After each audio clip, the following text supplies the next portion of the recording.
This recording is going to give you a quick introduction of quantitative research. Quantitative research can be considered the science of old. This is the way scientists began doing research and continue to do research today. So the basic building block of quantitative research methods are variables, and there's a couple of different types of variables based on their level of measurement. So there's categorical, continuous, independent versus dependent, mediating versus moderating, and extraneous, and we will get into more of these in detail, but it'll be good to take a moment right now and be able to look at the characteristics of each of these and some of the examples, and think about with your topic of interest or your industry what kind of variables you have that could fit in each one of these categories. So the main purpose of experimental or quantitative research is to study the cause and effect relationships between independent variables or IVs and dependent variables DVs. And this is done where there's active and concise and um, precise manipulation of independent variables to see how it changes the dependent variable. Random assignment is used.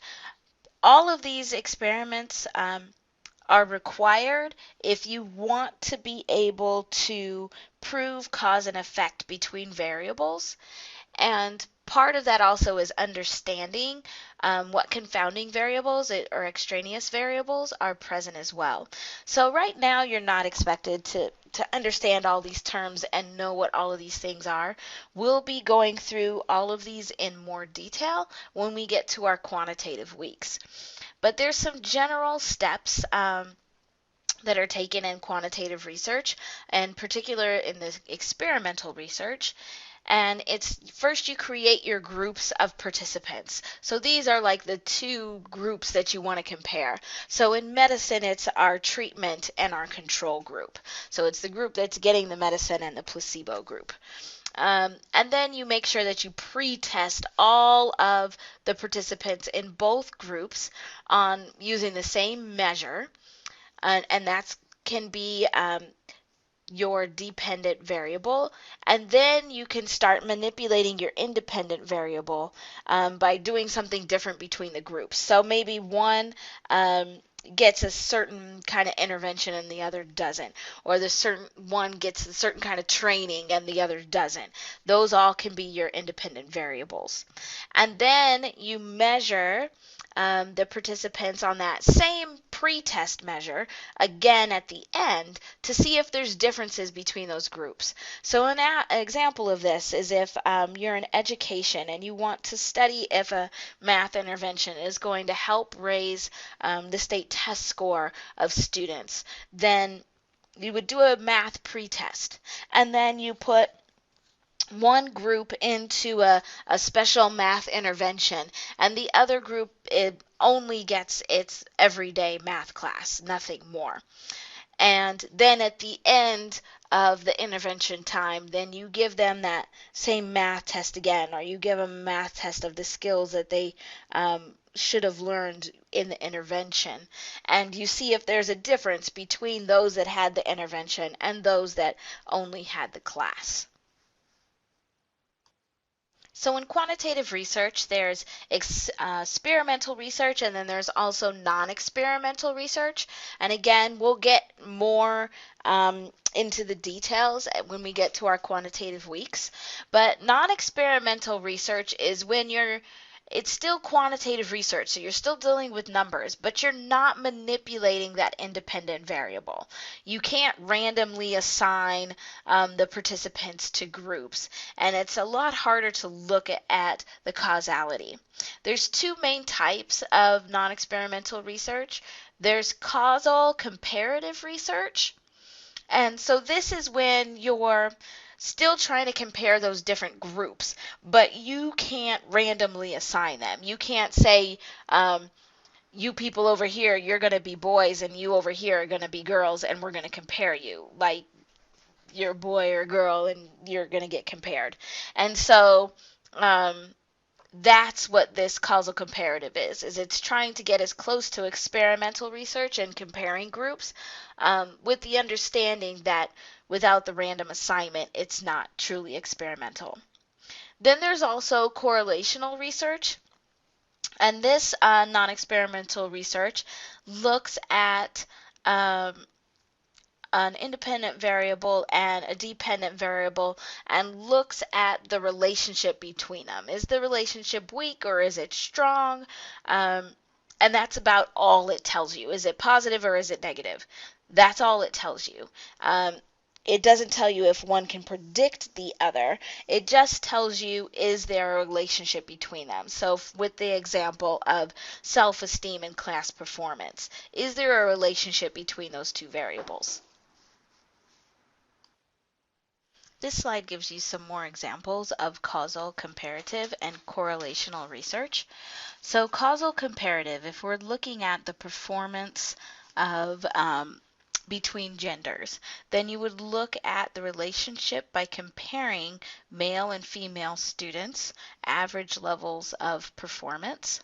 And so gender would not cause the differences, but there can be a relationship between those two variables.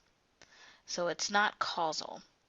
Um, and then the correlational, if you're thinking about self-esteem and performance, here's where you would look at that relationship by calculating the correlation coefficient to be able to look and see how strong is that relationship, and is it positive or negative.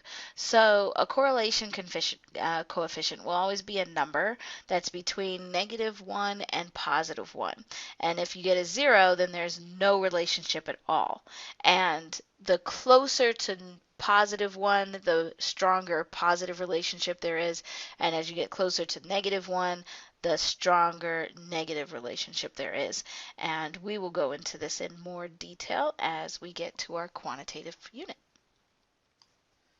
So this slide gives you some visual representations of these correlation coefficients. And so here at these top two graphs, you can see these lines, and these are the positive and negative correlations, and these are those perfect correlations. You rarely ever see them where it's perfectly +1 or perfectly -1. You're more likely to see a strong or a small or weak correlation, and so the strong correlations are those middle sets of graphs, where you can see that the general layout of those points is similar to the ones above, but they're not the straight lines, so they're not exactly perfect. Same thing with the ones that are weak, that now you're getting it where it's even less like those lines. And then at the very bottom, you have no correlation, where you can't tell if they're going, in one direction or the other. So there's no correlation there. So in comparing these two types of quantitative research, the experimental and the non-experimental, we will start looking at how for non-experimental research, it's harder to be able to obtain the evidence that you need to show cause and effect, which is causality. It's also hard to be able to conclude that any relationship you find in a non-experimental research is causal, and you can't really even test it in a non-experimental research. So when we get into the details of quantitative research, keep that in mind when we're thinking about whether we want to use experimental or non-experimental research methodology. And this slide just gives you a kind of a fun, comical example of how quantitative research would be used, and how by understanding quantitative research and the requirements that must go into it and the methods that must be used. How some of the studies that we'll see after you have this knowledge and in this information can seem kind of comical and silly because it's obvious that they were not using methods that were required.